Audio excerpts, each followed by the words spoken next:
السلام علیکم ورحمۃ اللہ وبرکاتہ نحمده ونصلی علی رسوله الکریم اما بعد فاعوذ باللہ من الشیطان الرجیم بسم اللہ الرحمن الرحیم یا ایہا الناس اتقوا ربکم الذی خلقکم من نفس واحدہ وخلق منها زوجها وبث منهما رجالا كثيرا ونساء واتقوا الله الذي تساءلون به والأرحام إن الله كان عليكم رقيبا صدق الله العظيم غوث اعظم بمنی بے سر و ساما مددے قبلہ دین مددے کعبہ ایمان مددے بگرداب بلا افتاد کشتی مدد کل یا معین الدین چشتی پڑھے الصلاۃ والسلام علیک یا رسول اللہ السلام علیکم یا رسول اللہ الصلاۃ والسلام علیک یا نبی اللہ الصلاۃ والسلام علیکم یا نبی اللہ الصلاۃ والسلام علیک یا حبیب اللہ الصلاۃ والسلام علیکم یا حبیب اللہ وعلی آلک واصحابک یا نور اللہ وعلی آلک واصحابک یا نور اللہ صلی اللہ تعالی علیہ وسلم صلی اللہ تعالی علیہ وسلم اللہ رے تیرے جسم منور کی سبحان تابشیں اللہ سبحان اے اللہ جانے جاں میں جانے تجلا کہوں تجھے سبحان اللہ کہہ لے گی سب کچھ ان کے ثنا خواہ کی خاموشی چپ ہو رہا یہ کہہ کے میں کیا کیا کہوں تجھے سبحان اللہ لیکن رضا نے ختم سخن اس پہ کر دیا خالق کا بندہ خلق کا آقا کہوں تجھے کافی میں تاخیر سے پہنچا ہوں ایک سفر میں واپس ہوتے ہوئے ٹریفک جام ہو گئی اس لیے تھوڑی سی تاخیر ہو گئی اس کے لیے میں معذرت چاہتا ہوں لیکن یہ تاخیر بھی بے معنی نہیں بلکہ آپ ماشاءاللہ ہمارے حافظ و قاری مولانا غفران اشرفی سیفی صاحب سے بہت خوبصورت باتیں آپ نے سنی ہوگی ہمارے مبلغین سے بھی اللہ تبارک و تعالی ہم سب کی آپ کی حاضری کو شرف قبولیت عطا فرمائے یہ شادی کا موقع بھی ہے اور اصلاح معاشرہ پر گفتگو کا حکم بھی ہے اور ساتھ ہی ساتھ ماہ ربیع النور شریف ربیع الاول شریف کی بہاریں بھی ہیں تو یہ سارے عناوین ایک عنوان میں سمٹ آئے تو آج ہم نے چاہا کہ ہم حضور صلی اللہ علیہ وآلہ وسلم کی ازدواجی زندگی پر کچھ گفتگو کرتے ہیں آقائے کریم صلی اللہ علیہ وآلہ وسلم نے اپنی پوری زندگی میں کم و بیش 11 نکاح فرمائے مشہور روایات کے مطابق کم و بیش اللہ کے رسول صلی اللہ علیہ وآلہ وسلم نے 11 نکاح فرمائے اور ان 11 نکاح کرنے کے حوالے سے کچھ لوگ بہت ادھم بھی مچاتے ہیں کہ اللہ کے نبی صلی اللہ علیہ وآلہ وسلم نے اتنی کثرت سے نکاح کیوں کیے لیکن خاص بات یہ ہے کہ اللہ کے حبیب صلی اللہ علیہ وآلہ وسلم نے جو اتنی کثرت سے نکاح کیے پہلی بات تو یہ کہ اللہ کا حکم تھا اور دوسری بات یہ تھی کہ حضور صلی اللہ علیہ وآلہ وسلم کو اللہ کا حکم زیادہ نکاح کرنے کا اس لیے تھا کیونکہ حضور صلی اللہ علیہ وآلہ وسلم کی جو مبارک اور پاک زندگی ہے وہ لوگوں کے لیے اسوہ تھی نمونہ عمل تھی اللہ تبارک و تعالیٰ نے قرآن مقدس میں ارشاد فرمایا لقد کان لکم فی رسول اللہ اسوۃ حسنہ کہ تمہارے لیے تمہارے نبی کی زندگی میں بہترین نمونہ ہے یعنی تم اپنی زندگی کو گزارنے میں محتاج ہو مصطفیٰ جان رحمت صلی اللہ علیہ وآلہ وسلم کے۔ حضور علیہ السلام کی زندگی کو آئیڈیل بناؤ، حضور علیہ السلام کی زندگی کو نمونہ بناؤ۔ میرا محبوب صلی اللہ علیہ وآلہ وسلم جس طریقے سے زندگی گزارتا ہے اس طریقے سے تم بھی اپنی زندگی کو گزارو۔ تو حضور صلی اللہ علیہ وآلہ وسلم کی جو گھریلو زندگی تھی، تو وہ گھریلو زندگی کی باتیں زیادہ تر امت تک پہنچے، اس لیے اللہ تبارک و تعالیٰ نے اپنے حبیب صلی اللہ علیہ وآلہ وسلم کو زیادہ نکاح کرنے کا حکم عطا فرمایا۔ اور پھر یہ حضور صلی اللہ علیہ وآلہ وسلم کا معجزہ ہے کہ اللہ کے حبیب صلی اللہ علیہ وآلہ وسلم نے ایک وقت میں 9 بیویوں کے ساتھ زندگی گزاری، لیکن اللہ کی عزت کی قسم کوئی بھی بیوی شکایت کرتی نظر نہیں آتی کہ اللہ کے حبیب صلی اللہ علیہ وآلہ وسلم نے معاذ اللہ میری حق تلفی فرمائی، یا مجھے وقت نہیں دیا، یا مجھے ٹائم نہیں دیا۔ یہ حضور علیہ السلام کا بہت بڑا معجزہ ہے کہ 9 بیویوں کو اللہ کے حبیب صلی اللہ علیہ وآلہ وسلم نے اتنی مصروف ترین زندگی میں وقت عطا فرمایا۔ آج آپ سے میں پوچھنا چاہتا ہوں، ہماری ایک ایک بیویاں ہیں، لیکن سب کے گھر کا سروے کر لو، ساری بیویاں شکایت کرتی نظر آتی ہے، مجھے وقت نہیں ملتا، مجھے ٹائم نہیں ملتا، مجھے وقت نہیں دیتے، مجھے ٹائم نہیں دیتے۔ میرے پیارے آقا صلی اللہ علیہ وسلم کے پیارے دیوانوں، آپ دیکھیں، ایک طرف اپنی مصروفیت کو دیکھیں، اپنی مصروفیات کو دیکھیں، اور دوسری طرف مصطفیٰ جان رحمت کی مصروفیات کو دیکھیں۔ آئیے اب ذرا اس کا جائزہ لیتے ہیں۔ یہ بھی حضور علیہ السلام کا ایک بڑا عظیم معجزہ ہے۔ وہ لوگ جو اللہ کے حبیب صلی اللہ علیہ وآلہ وسلم کی ازدواجی زندگی یا تعدد ازواج پر، کثرت ازواج پر اعتراض کرتے ہیں، وہ اپنے بغلوں میں جھانک کر کے دیکھیں، ایک بیوی کو وقت دینا مشکل ہے، لیکن کام کیا ہے؟ کوئی آفس میں بیٹھا ہوا ہے، کوئی کارخانہ سنبھال رہا ہے، کوئی سائزنگ سنبھال رہا ہے، کوئی کتابیں پڑھا رہا ہے، کوئی ٹیچر ہے، کوئی وکیل ہے، کوئی ڈاکٹر ہے، کوئی انجینئر ہے۔ میری بات بہت غور سے سننا، میرے پیارے آقا صلی اللہ علیہ وسلم کے دیوانوں، جو وکیل ہے وہ ڈاکٹر نہیں ہے، جو ڈاکٹر ہے وہ وکیل نہیں ہے، جو انجینئر ہے وہ ٹیچر نہیں ہے، جو ٹیچر ہے وہ جج نہیں ہے، جو جج ہے وہ عالم نہیں ہے، جو عالم ہے اللہ اکبر وہ وزیر نہیں ہے، وہ بادشاہ نہیں ہے، وہ سیاستداں نہیں ہے، جو سیاستداں ہے وہ جج نہیں ہے۔ اللہ اکبر، یعنی لوگ ایک ایک فیلڈ لے کر کے بیٹھے ہوئے ہیں، لیکن اس کے باوجود بھی عورتیں چیخ رہی ہے کہ میری حق تلفی ہو رہی ہے، لیکن میرے آقا صلی اللہ علیہ وآلہ وسلم مسجد میں امامت بھی فرما رہے ہیں، اور پھر جب مقدمات آتے ہیں تو مسجد نبوی کے صحن میں بحیثیت جج جو ہے وہ لوگوں کو فیصلے بھی سنا رہے ہیں۔ اللہ اکبر، بحیثیت معلم لوگوں کو تعلیم بھی دے رہے ہیں، بحیثیت مجاہد اللہ اکبر میدان میں جہاد بھی فرما رہے ہیں، بحیثیت گویا کہ اللہ اکبر ایک ملک کے بادشاہ ہونے کی حیثیت سے، حالانکہ آقا کریم صلی اللہ علیہ وآلہ وسلم بظاہر جو ہے اللہ اکبر بظاہر حضور علیہ الصلوۃ و تسلیم کوئی بادشاہ نہیں تھے، لیکن ایک ملک کے سربراہ ہونے کی حیثیت سے، سربراہ مملکت ہونے کی حیثیت سے مدینہ منورہ کی مملکت کو، ریاست مدینہ کو اللہ اکبر ڈیولپ کرتے بھی نظر آ رہے ہیں۔ اس کے بعد 1,24,000 کم و بیش ان بوریاں نشینوں کو آسمان ہدایت کا تارا بناتے بھی نظر آ رہے ہیں، ان کی تربیت کرتے بھی نظر آ رہے ہیں، پیٹ پہ پتھر باندھ کر کے اللہ اکبر خندق کھودتے بھی نظر آ رہے ہیں، حضرت سلمان فارسی کے باغ میں اپنے ہاتھوں سے پودے لگاتے ہوئے بھی نظر آ رہے ہیں، کھاری کنووں کو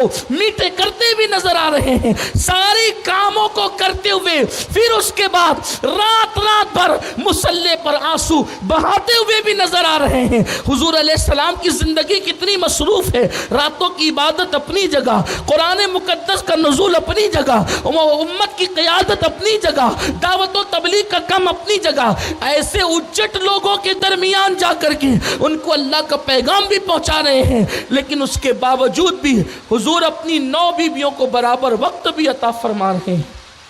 حضور علیہ السلام کی کوئی بیوی نے کبھی شکایت نہیں کیا۔ یہ معجزہ ہے، معجزہ، اور بہت بڑا معجزہ ہے۔ بھائی عقیدت اپنی جگہ ہے، لیکن حقائق کہیں تو سامنے آتے ہیں، حقائق کہیں تو سامنے آتے ہیں۔ مگر حضور علیہ السلام کی کوئی بیوی کبھی معاذ اللہ کہیں شکایت کرتی نظر نہیں آتی، بلکہ ساری ازواج مطہرات بیک زبان ہو کر کہتی ہیں کہ اللہ کے رسول صلی اللہ علیہ وآلہ وسلم سے بڑھ کر ہم نے حقوق کو ادا کرنے والا کسی کو نہیں دیکھا۔ سبحان اللہ، سبحان حضور صلی اللہ علیہ وآلہ وسلم نے سب کو ٹائم برابر دیا، سب کو وقت برابر دیا، محبتوں کا اظہار بھی فرمایا، اور ازدواجی زندگی بڑی شان سے بھی گزاری۔ اب آئیے دوسری طرف، ایک میاں بیوی کا جو تعلق ہے آج وہ ایک جسموں کا کھلونا بن کر کے رہ گیا ہے۔ میاں بیوی کا تعلق جنسی تسکین کا سامان بن کر کے رہ گیا ہے۔ ہم نے بہت بڑے بڑوں کو دیکھا، میاں بیوی کے متعلق ہر ایک کا ذہن یہی نظر آتا ہے، بڑے بڑے ملک کے رہنما، بڑے بڑے مملکت کے رہنما، بڑے بڑے سیاستداں، بڑے بڑے مفکرین، بڑے بڑے مدبرین، ہم نے دیکھا کہ اگر فون پر گفتگو ہو رہی ہے تو بیوی کو ڈانٹا جا رہا ہے، اس کے لیے فکرے کسے جا رہے ہیں۔ مگر قربان حضور علیہ السلام کی ازواج مطہرات بیک زبان ہو کر کہتی ہیں، جو بات ام المومنین خدیجہ کہہ رہی ہے وہی ام المومنین عائشہ صدیقہ بھی کہہ رہی ہے، جو عائشہ صدیقہ کہہ رہی ہے وہ جناب میمونہ بھی کہہ رہی ہے، جو میمونہ کہہ رہی ہے وہ جناب جویریہ بھی کہہ رہی ہے، جو جویریہ کہہ رہی ہے وہ بنت جہش بھی کہہ رہی ہے، جو بنت جہش کہہ رہی ہے وہی بات جو ہے اللہ اکبر جناب حفصہ بھی کہہ رہی ہے، جو حفصہ کہہ رہی ہے اللہ اکبر وہ حضور صلی اللہ علیہ وآلہ وسلم کی دوسری ازواج جناب ریحانہ بھی کہہ رہی ہے، ماریہ قبطیہ بھی کہہ رہی ہے۔ سب ایک زبان ہو کر کہتی ہیں کہ اللہ کے رسول نے پوری زندگی کسی بیوی پہ ناراضگی کا اظہار کر کے کبھی اس کو ڈانٹا تک نہیں، بلکہ ہمارے حصے کا کام اللہ کے رسول صلی اللہ علیہ وآلہ وسلم ہمارے گھر میں ہمارے ساتھ مل کر کے کیا کرتے تھے۔ اللہ کے حبیب صلی اللہ علیہ وآلہ وسلم نے ہمیں یہ پیغام دیا اپنے کردار سے، اپنی زندگی سے، اپنی انداز زندگی سے، اپنی ازدواجی زندگی سے، کہ بیویاں صرف چند گھنٹوں کے لیے جنس کی تسکین کا ذریعہ نہیں، صرف جسموں کے کھلونے کے لیے عورتیں نہیں، بلکہ عورتیں روح میں اترنے کے لیے ہے، عورتیں دلوں میں اترنے کے لیے ہے، عورتیں دلوں میں گھر کرنے کے لیے ہے، عورتیں نگاہوں میں اترنے کے لیے ہے، عورتیں ایک دوسرے میں جو ہے اللہ اکبر محبتوں کی سوگات تقسیم کرنے کے لیے ہے۔ عورتوں کا رشتہ لوگوں نے کہا ہے تارے عنکبوت سے بھی زیادہ کمزور ہے۔ سنو سنو سنو، غور سے سنو، مفکرین کہتے ہیں عورتوں کا میاں بیوی کا رشتہ یعنی مکڑی کے جالے سے بھی زیادہ کمزور ہے، مگر مصطفیٰ جان رحمت صلی اللہ علیہ وآلہ وسلم نے امت کو یہ تصور دیا ہے یہ کسی اور کے درمیان مکڑی کے جالے سے کمزور ہوگا، لیکن مصطفیٰ جان رحمت نے اس رشتے کو اتنا مستحکم اور اتنا مضبوط بنا دیا ہے کہ جو عورتیں دنیا میں اس شوہر کے ساتھ رہتی ہے وہ جنت میں بھی اس شوہر کے ساتھ رہے گی۔ کتنا مضبوط رشتہ ہے، اللہ اکبر۔ میرے پیارے آقا علیہ الصلوۃ والتسلیم کے پیارے دیوانوں، آقا کریم صلی اللہ علیہ وآلہ وسلم، آج اگر عورت بیمار پڑ جائے، اگر بیوی بیمار پڑ جائے تو لوگ دوسری عورتوں کے ساتھ ناجائز تعلقات قائم کر لیتے ہیں۔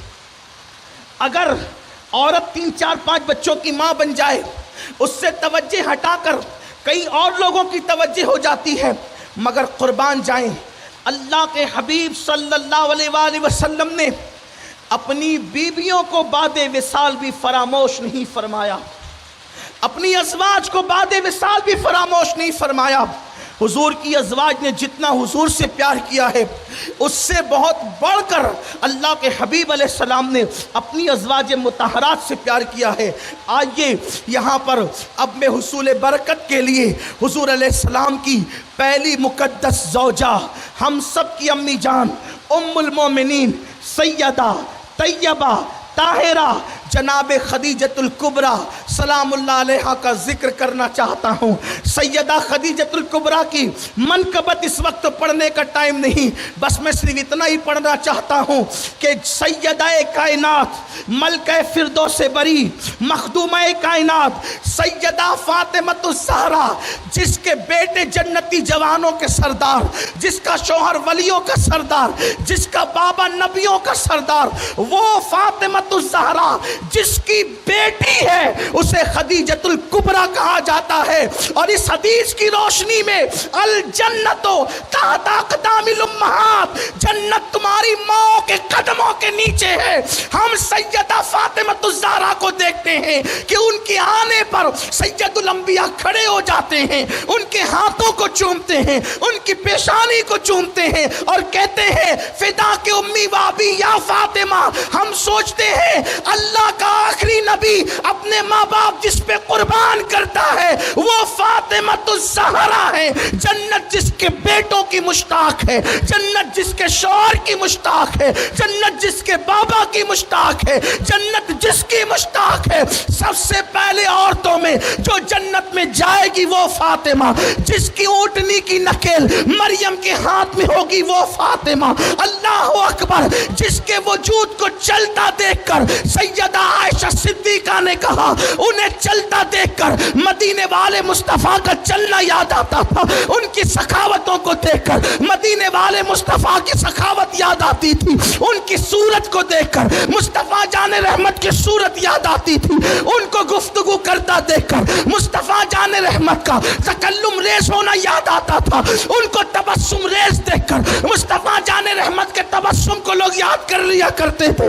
اس سیدہ طیبہ طاہرہ خاتون جنت کو دیکھ کر لوگ کہتے ہیں اس عورت کی شان کیا ہوگی جس کے بارے میں صحابیات کہتی ہو کاش ہم عورت نہ ہوتے، فاطمہ کے سر کا بال بن جاتے۔ وہ سیدہ فاطمہ کا مقام ہے، لیکن فاطمہ کی جنت جس کے قدموں میں ہے اسے خدیجۃ الکبریٰ کہتے ہیں۔ نعرہ تکبیر، نعرہ رسالت، نعرہ حیدری، سبحان اللہ سبحان اللہ۔ حسنین کی امی کی جنت، جنتی جوانوں کے سردار سیدہ فاطمۃ الزہرا کے بیٹے ہیں، ان کی جنت جس کے قدموں میں ہو۔ اگر حدیث نہ ہوتی تو شاید یہ بات کہنے کی کم سے کم میں تو جرأت نہ کرتا، لیکن حضور کی حدیث الجنت تحت اقدام الامہاتکم، کہ تمہاری جنت تمہاری ماں کے قدموں کے نیچے ہے۔ وہ سیدہ خدیجۃ الکبریٰ جس کو عرش سے خدا سلام بھیجے، حضور کی بیوی، حضور کی پہلی زوجہ، اللہ کے حبیب علیہ الصلاۃ والتسلیم کی وہ مقدس زوجہ، پورے مکے میں جب زنا، بدکاری اور عریانیت عام تھی تب بھی خدیجۃ الکبریٰ کو طاہرہ کے نام سے یاد کیا جاتا تھا، طیبہ اور طاہرہ کے نام سے یاد کیا جاتا تھا۔ جتنی طاہرہ تھی اتنی مالدار بھی تھیں، ان سے بڑھ کر مکے میں کسی کے پاس مال نہیں تھا، لیکن خود سے پیشکش کی تھی اللہ کے نبی صلی اللہ علیہ وسلم کے ساتھ نکاح کے لیے، اور پھر نکاح ہوا، اور نکاح کے بعد 15 سال تک اللہ کے نبی صلی اللہ علیہ وآلہ وسلم کی زندگی کو بہت گہرائی کے ساتھ اسٹڈی کیا، اس لیے کہ خدیجۃ الکبریٰ کوئی ان پڑھ اور جاہل عورت کا نام نہیں تھا۔ خدیجۃ الکبریٰ کا خاندان پڑھا لکھا خاندان تھا۔ ان کا کزن ورقہ بن نوفل وہ کتابوں کے، آسمانی کتابوں کے عالم تھے، اور سیدہ خدیجۃ الکبریٰ کے پاس بھی اس علم کا خزانہ موجود تھا۔ اللہ کے نبی کی زندگی کو انہوں نے اسٹڈی کیا 15 سال تک، اور ان 15 سال کے بعد جب اللہ کے حبیب علیہ السلام نے ارشاد فرمایا کہ مجھ پہ وحی آئی، تو سب سے پہلے اگر کسی نے تصدیق کی ہے تو وہ سیدہ خدیجۃ الکبریٰ ہے۔ مطلقاً پوری کائنات میں اظہار نبوت کے بعد سب سے پہلے کسی نے رسول اللہ کا کلمہ پڑھا ہے، امت کا اجماع ہے، وہ سیدہ خدیجۃ الکبریٰ ہے، سب سے پہلے نبی پر کلمہ پڑھنے والی۔ اب آئیے، نبی کا سب سے پہلے کلمہ پڑھنے والی ماں خدیجہ، حضور کے ساتھ سب سے پہلے نماز پڑھنے والی ماں خدیجہ، اسلام کے لیے سب سے پہلے مال قربان کرنے والی ماں خدیجہ، اسلام کے نام پر سب سے پہلے حضور کی دھاڑس بندھانے والی ماں خدیجہ، حضور علیہ السلام کو سب سے پہلے تسلیاں دینے والی ماں خدیجہ، حضور علیہ السلام جب پتھر کھا کے گھر آتے تھے تو زخموں پہ سب سے پہلے اپنے دوپٹے سے پٹیاں باندھنے والی ماں خدیجہ۔ اللہ اکبر، حضور علیہ السلام جب آ کر گھر میں بیٹھ کر یہ کہتے تھے اس قوم کا کیا ہوگا کہ میں ان کو جنت کی طرف بلاتا ہوں، یہ مجھے زخمی کر دیتے ہیں، تو اس وقت خدیجۃ الکبریٰ کے جملے یہ تھے، یا رسول اللہ غم نہ کریں، آپ کا مشن پوری دنیا میں غالب ہو کر کے رہے گا، آپ دین حق لے کر کے آئے ہیں، حضور علیہ السلام کو تسلیاں دینے والے۔ اس سے پتا چلا، یا ایک خاص بات، اس سے پتا چلا کہ اگر یہاں بہنیں موجود ہیں تو اماں خدیجۃ الکبریٰ کی زندگی کو دیکھیں کہ ایک بیوی کا رول کیا ہوتا ہے شوہر کے غموں کے ماحول میں۔ جب شوہر ٹینشن میں ہو، جب شوہر باہر سے تھک کر آئے، جب شوہر غمگین ہو کر گھر آئے، اس لیے کہ باہر کے جھمیلے شوہر کو تھکا دیتے ہیں، باہر کے جھمیلے شوہر کو غمگین کر دیتے ہیں، باہر کے جھمیلے شوہر کو مایوس کر دیتے ہیں، تو بیوی سچی وہ نہیں ہے جو ٹینشن کو مزید بڑھا دے۔ ام المومنین بتا رہی ہیں کہ جب تمہارا شوہر باہر کے جھمولے سے تھک کر کے آئے تو ٹینشن بڑھانا بیوی کا کام نہیں ہے، بلکہ تسلی کے جملے کہہ کر اس کے ٹینشن کو ہلکا کر دینا، یہ ام المومنین خدیجۃ الکبریٰ کی سنت ہے۔ وہ دھاڑس بندھانا، وہ ہمت بندھا، حالانکہ حضور کی ہمت کی طرح تو کسی کی ہمت نہیں تھی، مگر یہ خدیجۃ الکبریٰ کا حصہ ہے کہ وہ اللہ کے حبیب علیہ الصلوۃ والتسلیم کو تسلی والے جملے کہا کرتی تھی۔ پھر اس کے بعد میں یہ جو کہنے لگا کہ بیویوں کو ہم سمجھتے کیا ہیں، بیمار ہو گئی یا 4-5 بچے ہو گئے، 3-4 بچے ہو گئے، تو جوانوں کا حال یہ ہے، جملے سخت ہو تو معاف کر دینا، جملے سخت ہو تو معاف کر دینا، لیکن حقیقت ہے 3-4 بچے ہو جائیں دلچسپی نہیں رہتی، اور ایسے پھرتے ہیں گلیوں میں جیسے کتا چھچڑے کے لیے پھرتا ہے، ادھر تاک ادھر جھانک، ادھر نظر ادھر نظر، یہ حالتیں، یہ کیفیت ہے۔ لیکن ایک بیوی کی محبت اللہ کے حبیب علیہ الصلوۃ والتسلیم نے کیسے کر دکھائی ہے۔ حضور علیہ السلام نے پہلی بات تو اتنی محبت کی کہ ان کی موجودگی میں دوسرا نکاح نہیں فرمایا۔ ان کے وصال کے بعد جب دوسرے نکاح بھی کیے تو اللہ کے حبیب صلی اللہ علیہ وآلہ وسلم کثرت کے ساتھ اگر کسی کا ذکر کرتے تھے تو وہ ام المومنین سیدہ خدیجۃ الکبریٰ کا ذکر کرتے تھے۔ ام المومنین حضرت عائشہ صدیقہ سلام اللہ علیہا، ہم سب کی امی جان کہتی ہیں کہ مجھے غیرت آتی تھی، غیرت، کہ میرے سامنے حضور علیہ السلام ان کی کتنی تعریف کرتے ہیں، اور کبھی کبھی مجھے غصہ آ جاتا۔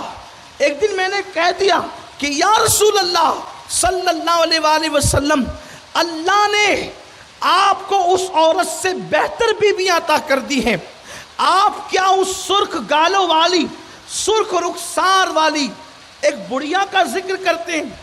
یہاں ام المومنین کی ذہانت کو سلام کرتا ہوں، حضرت عائشہ صدیقہ کی ذہانت کو سلام، سرخ رخسار والی بڑھیا کہہ کر حضرت خدیجۃ الکبریٰ کے حسن کو سمیٹ دیا ہے۔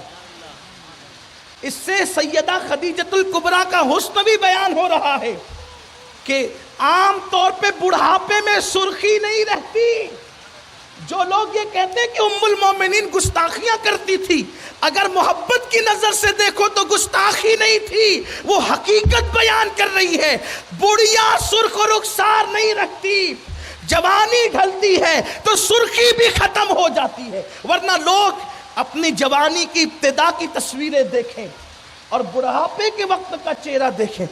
بڑھاپے میں چہروں پہ جھریاں پڑ جاتی ہے، لیکن یہ خدیجۃ الکبریٰ کی شان ہے، ان کی کرامت ہے کہ بڑھاپے میں بھی اللہ نے ان کے حسن کو برقرار رکھا تھا. اور فرمایا اس سرخ رخسار والی بڑھیا کی آپ اتنی کیا تعریف کرتے ہیں؟ اللہ اکبر، اتنا سننا تھا. دیکھو اب یہاں حال تو یہ کہ بیوی میکے چلی گئی تو اماں کے پاس، بہن کے پاس، پڑوسی کے پاس بیوی کی گٹھری لے کر کے بیٹھ گئے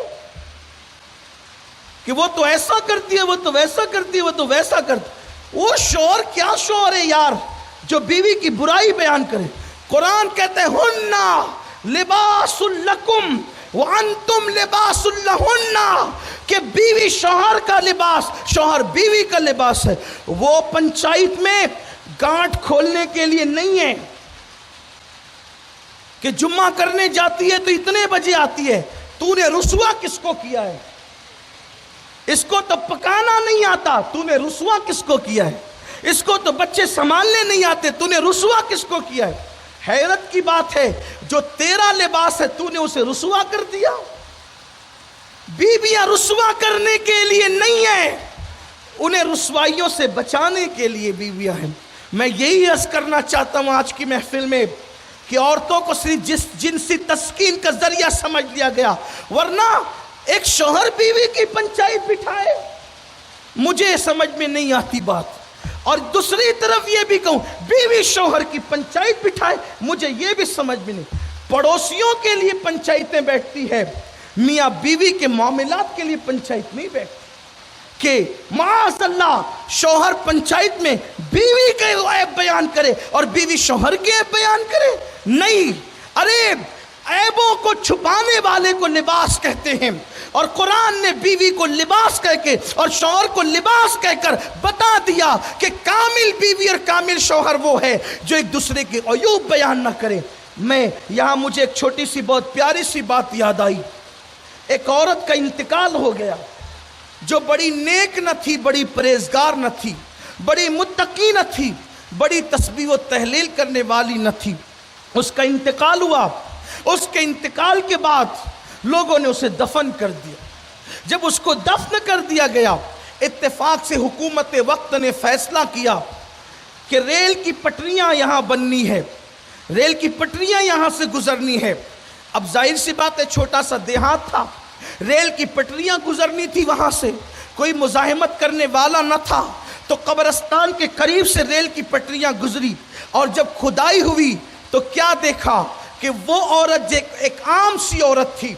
وہ میری بہنیں توجہ سے سنیں، وہ جو جمعہ کرنے اور منگل کرنے جاتی ہیں، شادی بیاہ کے موقع پہ میکے جاتی ہیں، یا کسی موقع پر میکے جاتی ہیں، یا خود کے گھر میں جو شوہر کی برائیاں کرنے بیٹھ جاتی ہے، شوہر کے عیب بیان کرنے بیٹھ جاتی ہے، ان بہنوں سے کہتا ہوں توجہ سے سنیں، کسی کا شوہر معصوم نہیں ہے، کسی کا شوہر بے عیب نہیں ہے. آج کے دور میں ہر شوہر میں عیب ہے، کسی میں کم ہے، کسی میں زیادہ ہے. لیکن سنو، جب ریل کی پٹریاں وہاں سے گزرنا ہوئی اس قبرستان سے اور ریل کی پٹریوں کے درمیان کھدائی ہوئی، تو وہ جو ایک عام سی عورت تھی جو نہ عالمہ تھی، نہ فاضلہ تھی، نہ متقیہ تھی، نہ بہت زیادہ عابدہ و زاہدہ تھی، جب برسوں بعد اس کی قبر کی کھدائی ہوئی تو اس کا جسم جو ہے صحیح سلامت نکلا.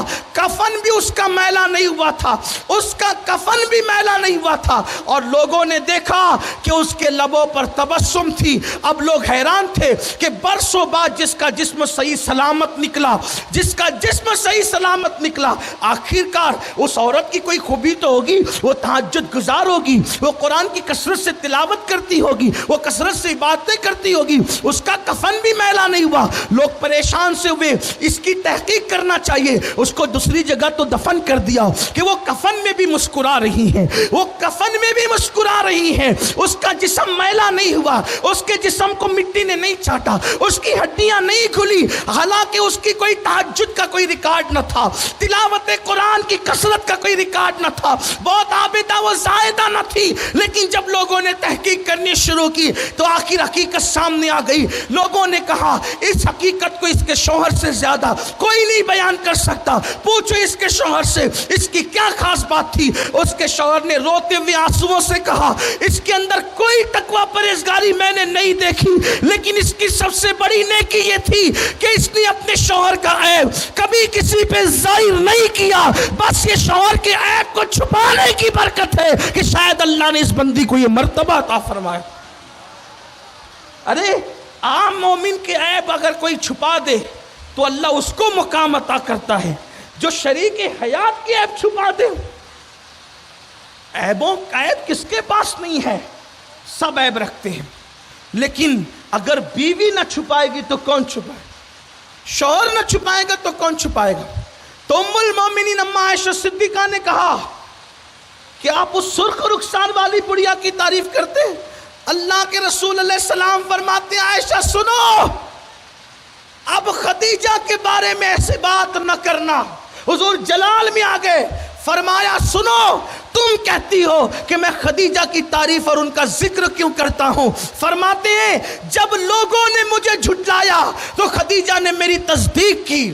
جب لوگوں نے اللہ اکبر مجھے محروم کیا, خدیجہ نے اپنے مال کے ذریعے سے میری مدد کی. جب لوگوں نے میرے دل کو جو ہے وہ تکلیفیں پہنچائی, اپنے محبت بھرے جملوں سے مجھے تسلیاں دی. اور سنو عائشہ, اللہ نے مجھے جتنی اولادیں عطا کی ہے وہ سب کے سب خدیجۃ الکبریٰ کے بطن سے عطا کی ہے. آئندہ خدیجہ کے بارے میں مجھے غمگین نہ کرنا.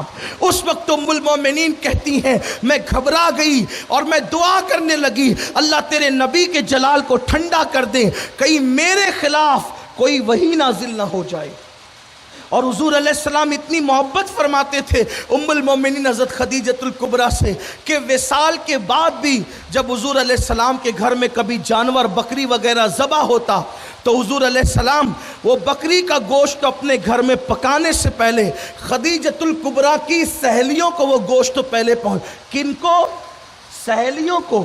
یہاں تو بیوی مر جائے تو اس کے ماں باپ سے بھی تعلقات ختم ہو جاتے ہیں, نہیں رکھتے لوگ تعلقات ختم کر دیتے ہیں.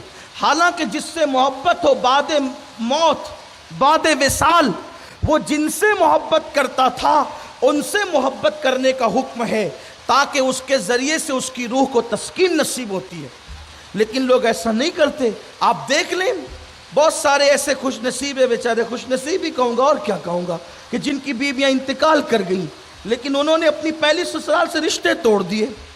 یہی تو ہوا, کوئی تعلق ہی نہیں رکھا. یہ کوئی وفا نہیں ہے. اس کا مطلب ہم خود غرض ہوئے ہیں. اس کے بعد آپ پھر دیکھیں, آپ توجہ کرتے چلیں. بیوی سے نکاح ہوا, غریب تھا, مفلس تھا, گمنام تھا. اکثر ہم نے دیکھا ہے کہ نکاح کے بعد گمنام لوگوں کو نام ملتا ہے. اکثر دیکھا غریبی دور ہوتی ہے, برکت ملتی ہے. تب کیا ہوا, بیوی کے ساتھ 10 سال 15 سال 20 سال 25 سال گزاریں گے, پھر تھوڑا سا مال آیا, اب وہی بیوی اس کو بری لگنے لگی. یار اس کو تو پکانا نہیں آتا, 25 سال پہلے کیوں نہیں کہا تھا اس کو پکانا نہیں آتا, اب 25 سال کے بعد تجھے ہوش آیا ہے؟ یار اس کی زبان بڑی دراز ہے, بہت منہ چلاتی ہے, 15 سال کے بعد ہوش آیا. آپ میری بات سمجھیں, بیوی استعمال کر کے ٹیشو کی طرح پھینک دینے کی چیز نہیں ہے. بیوی کے ساتھ منافقت نہ کرو, اپنی عورتوں کے ساتھ منافقت نہ کرو. اگر وہ تمہارے ساتھ سچے دل سے محبت کرتی ہے تو تم بھی اس کے ساتھ سچے دل سے محبت کرو, اس کے دل میں اترنے کی کوشش کرو. اللہ کے حبیب علیہ السلام نے ہمیں یہ اسوہ عطا فرمایا ہے. اور بڑی معذرت کے ساتھ یہ بھی حقائق کا اظہار کر دوں, آج پورے ملک میں نہیں بلکہ پوری دنیا میں جو شادی شدہ عورتیں کبھی دیور کے ساتھ, کبھی پڑوسی کے ساتھ, کبھی کسی کے ساتھ اور کبھی کسی کے ساتھ جو ناجائز تعلقات کرتے ہوئے پکڑا رہی ہیں, یہ حقائق ہیں. لوگ کبھی کبھی کہتے ہیں یار اس طرح کی باتیں مائک پر کیوں ہوتی؟ بات یہی ہے، بیماری ہوگی تو اس کا آپریشن بھی ہوگا، یہی تو ہے۔ اور فقیر آپ کے پاس کوئی نذرانہ لینے کے لیے نہیں آتا، اس لیے مجھے کسی کی خوشی اور غمی کی کوئی پرواہ نہیں۔ بیماری ہے تو نشتر تو لگانی ہے، پھوڑا ہے تو آپریشن تو کرنا ہی ہے، ورنہ سرجری کے بغیر علاج نہیں ہوگا۔ یہ حقائق ہیں۔ میں یہ بھی کہتا ہوں کہ ہر عورت ایسی نہیں ہے، لیکن یہ باتیں ہیں۔ ابھی میں پرسوں کے دن ہی ایک بہت بڑے ہندوستان کے شہر میں تھا، شہر کا نام نہیں لیتا ورنہ تقریریں وہاں تک پہنچتی ہے تو لوگ کہتے ہیں کہ ہم اپنی باتیں بتاتے ہیں اور یہ مائک پر ہمارا نام لے کر کہہ دیتے ہیں، حالانکہ کبھی کہا نہیں ہے، لیکن ابھی بھی نام نہیں لیتا۔ لیکن اگر کوئی تنہائی میں پوچھے گا تو یہ نہیں کہ وہ فلاں شہر میں اور وہ فلاں شہر میں اور فلاں اسلامی بھائی، یہ بات نہیں، صحیح بات، آپ جس سے چاہیں ایڈریس لے کر کے بات کریں، ٹھیک ہے۔ تو ایک اسلامی بھائی نے مجھے بتایا پرسوں کے دن ہی بڑے شہر میں کہ اس کا دوست شادی کو صرف 7 مہینے ہوئے، 7 مہینے شادی کو ہوئے، اب اس کی بیوی کہتی ہے کہ میں نے تیرے ساتھ نہیں رہنا، تیرے ساتھ میں نے نہیں رہنا۔ میں نے کہا کیوں نہیں رہنا ہے؟ تو وہ کہتے ہیں مجھے نہیں رہنا ہے، اس کے تعلقات کسی اور سے۔ میں نے کہا کہاں سے اس کے تعلقات؟ چلیں اپنی بات کرتے، کچھ معاملات حل کرتے، اس کو سمجھاتے اس لڑکے کو کہ بھائی جو کسی کے نکاح میں آ گئی ہے اس طرح اس کا گھر مت بگاڑ۔ اچھا کچھ عورتیں لڑکیاں یہ سمجھتی ہے کہ میں یہاں سے طلاق لے کر ادھر چھلانگ لگا دوں گی، اتنا آسان نہیں ہوتا۔ یہ بات اچھی طرح اگر قوم کی کوئی بیٹی، ساری بیٹیاں اس طرح نہیں ہیں، لیکن اگر کسی کو یہ خبط سوار ہے یا کسی لڑکے کو بھی یہ خبط سوار ہے کہ میں اس کو چھوڑ کے فلاں سے شادی کر لوں گا، اتنا آسان نہیں ہے۔ یہ دونوں طرف کا بگاڑ ہے، دونوں طرف کا۔ کچھ لڑکے شادی کے بعد بھی دوسری عورتوں سے ناجائز تعلقات قائم کرتے ہیں اور اس کو پریشان کرتے ہیں، فون پہ ادھر باتیں، گھر میں آ کر بات موبائل پہ لگے رہتے ہیں، واٹس ایپ ہو رہا ہے، میسج ہو رہا ہے۔ اس کو ٹائم دو میرے عزیز، اس کو ٹائم دو، بیویوں کو ٹائم دو، وقت دو، ان کا حق ہے۔ بلکہ اگر نفل نمازیں ان کو ٹائم دینے میں رکاوٹ بنتی ہے تو اللہ کے رسول نے فرمایا کہ نفل نمازیں چھوڑ دو اور ان کو ٹائم دو۔ نفل نماز پڑھنے سے افضل ہے اپنی عورتوں کے پاس وقت گزارنا۔ یہ اپنے مذہب کی تعلیم ہے، یہ اپنے مذہب کی تعلیم ہے۔ عورتیں ٹیشو نہیں ہیں، عورتیں پیر کی جوتی نہیں ہیں، عورتیں استعمال کر کے پھینکنے کا کوئی آلہ نہیں ہے۔ یہ بہت قیمتی سرمایہ ہے۔ جن کے پاس نہیں ہے اس کے دل سے پوچھ کہ عورت کسے کہتے ہیں، بیوی کسے کہتے ہیں۔ اور یاد رکھنا جس بھی نعمت کی تم ناقدری کرو گے اللہ اس نعمت کو چھین لے گا اور اس کے بعد پھر وہ نعمت تمہیں نہیں دی جائے گی۔ جب اللہ نے شریف دیا تھا، محبت کرنے والی دیا تھا، پیار کرنے والی دیا تھا، وفا کرنے والی دیا تھا، قدر نہیں کی، مارا پیٹا، گالی گلوچ کی، ستایا، کبھی طلاق دے دیا، کبھی ظلم کر کے اسے مار ڈالا، اب پھرتا ہے مارا کہیں چین نہیں ملتا، دوسری کیا، تیسری کیا، لیکن وہ وفا نہیں ملتی جو وفا اس میں تھی جس کو ستا کر کے ہلاک کر دیا۔ وہ کہتا ہے بہت اچھی تھی وہ جسے میں نے کھو دیا۔ قدر نعمت بعد زوال، اس لیے اللہ کی دی ہوئی کسی بھی نعمت کی ناقدری مت کرو۔ پانی بھی ہو اس کی ناقدری مت کرو۔ ارے جب پانی جیسی نعمت کی ناقدری کرنے کو حرام قرار دیا گیا ہے تو وہ عورت، وہ لڑکی جس نے اپنے ماں باپ تمہارے لیے چھوڑے، اپنے بھائی بہن تمہارے لیے چھوڑے، اپنے بچپن کی سہیلیت تمہارے لیے چھوڑی، بابل کا گھر تمہارے لیے چھوڑا، سب کچھ تو تمہارے لیے چھوڑا اس لیے کہ تم بھی اسے چھوڑ دو۔ یہ اسلام کی تعلیم نہیں ہے۔ اسلام کی تعلیم یہ، ارے جس نے سب کو تمہارے لیے چھوڑا اس سے کم تم محبت تو کر سکتے ہو، وفا تو کر سکتے ہو۔ نہیں میرے عزیز، یہ روش تمہاری صحیح نہیں ہے۔ ہمارا مذہب صرف نماز اور تسبیح کا مذہب نہیں ہے، ہمارے مذہب میں جتنی اہمیت نماز کی ہے اتنی اہمیت ازدواجی زندگی صحیح گزارنے کی بھی ہے۔ اس لیے ہمیں اس کی طرف توجہ کرنا ہوگا تو بات دور نہ نکل جائے۔ میں نے کہا چلے ٹھیک ہے، اپنے بات کرتے ہیں۔ اس نے کہا حضرت وہ یہاں کا میٹر ہی نہیں ہے، وہ پڑوسی ملک میں وہ لڑکا رہتا ہے۔ میں نے کہا انا للہ و انا الیہ راجعون۔ یہ تو مسئلہ کشمیر ہے، اس نے حل ہی کب ہونا ہے؟ اگر یہ یہاں سے طلاق بھی پالے تو وہاں یہ جائے گی کب؟ کہا یہ فیس بک کا کمال ہے۔ میں نے کہا انا للہ و انا الیہ، یہ حالت ہے۔ تو میں یہ جو عرض کرنے چلا تھا، وقت ہو گیا ہے، میں اپنی گفتگو سمیٹ لوں کیونکہ میں خود دیر سے آیا ہوں، مگر اپنی بات مکمل کر لیتا ہوں۔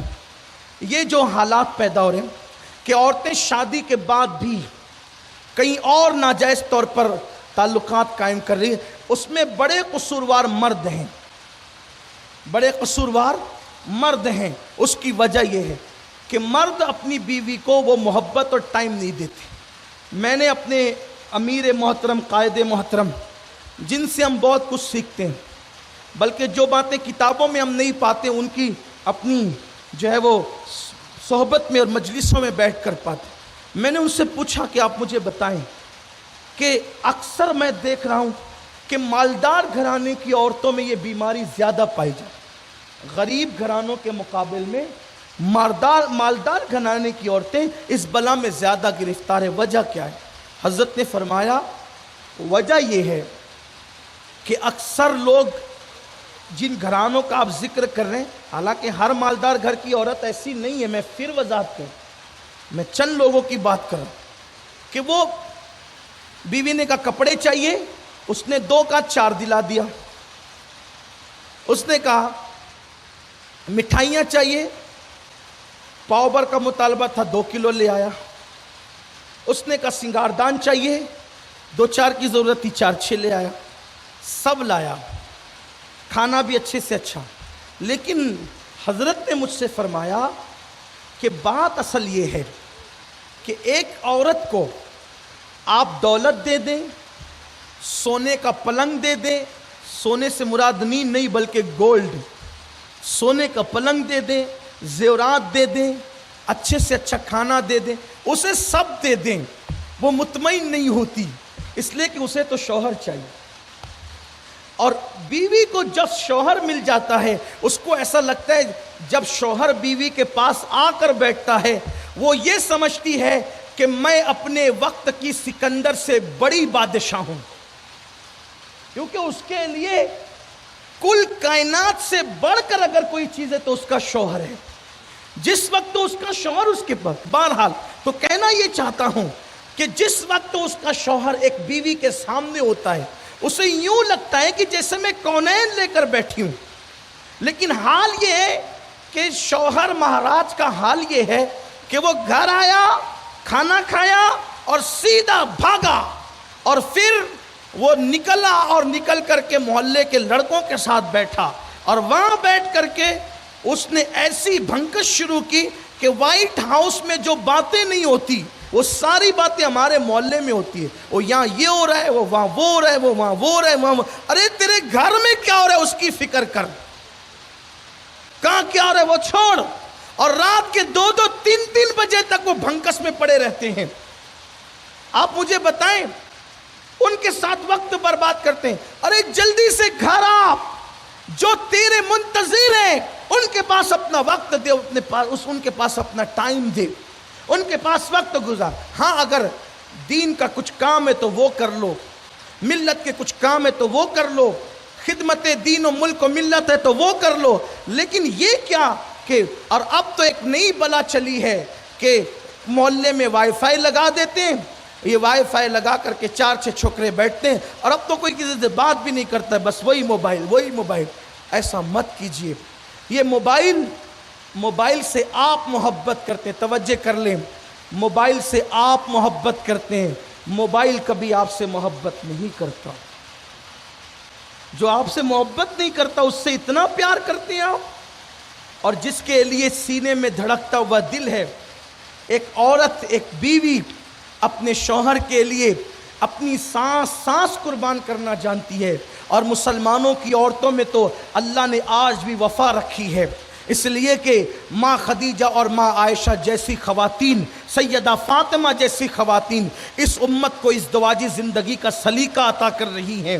تو آج کی ہماری خواتین اب بھی جو ہیں اپنے شوہر پہ سب کچھ قربان کرنا چاہتی ہیں۔